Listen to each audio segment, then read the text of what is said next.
You want to draw realistic but you don't know how, or what to start with? Don't worry, you are in the right video. Hello, and welcome to Click&Draw. For this tutorial on what materials you need to draw realistically. In this video, we'll take a look at the materials you'll need to start your journey to drawing realistic images. The first thing you will need is a set of colored drawing pencils. It is not necessary that you have the best pencils on the market. You can even use school-colored pencils. There are a wide variety of brands and options, but to start you can use something like the Faber-Castell School and then gradually improve the quality of your pencils.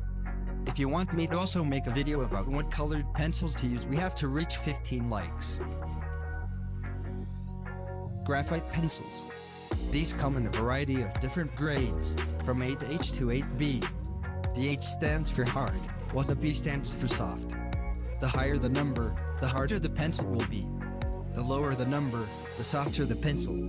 There are a wide variety of pencils to work with, so I recommend getting a set that includes at least one from each grade. You can buy these pencils either separately or as a kit, such as Faber-Castell or Prismacolor. Next, you will need a good quality sketchbook or drawing paper. This is important because the quality of the paper will greatly affect the final result of your drawing. Look for a paper that is thick, that is, heavyweight and that has a bit of roughness. For example, a 300-gram and smooth paper would be optimal for colored pencils. If you want me to make a video talking about the types of paper and which one to buy, like the video. A hand-moldable eraser. This type of eraser can be manipulated in a variety of ways, making it perfect for erasing fine details or large areas. Especially for sketching. If you don't know how to make sketches, I'll leave you the video up here. An art scalpel. But first, if you are liking the video, give it a like and subscribe, you support me a lot.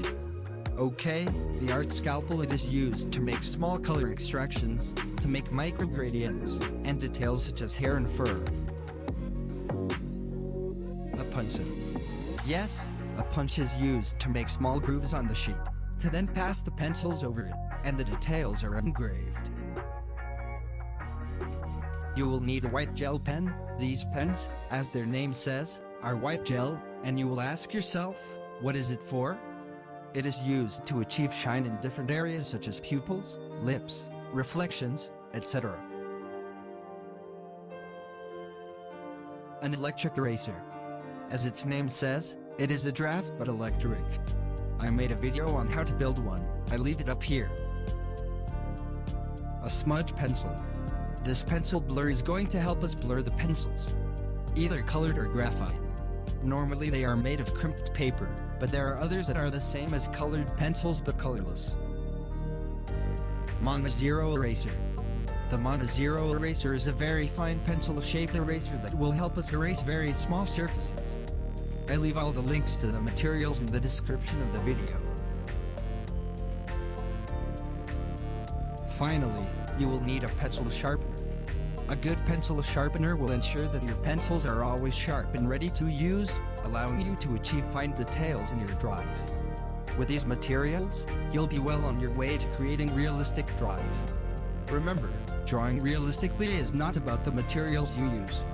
Drawing realistically depends on practice and patience, so don't get discouraged if your first few attempts aren't perfect. Keep it up and you will be surprised at the progress you will make. Thanks for looking and happy drawing.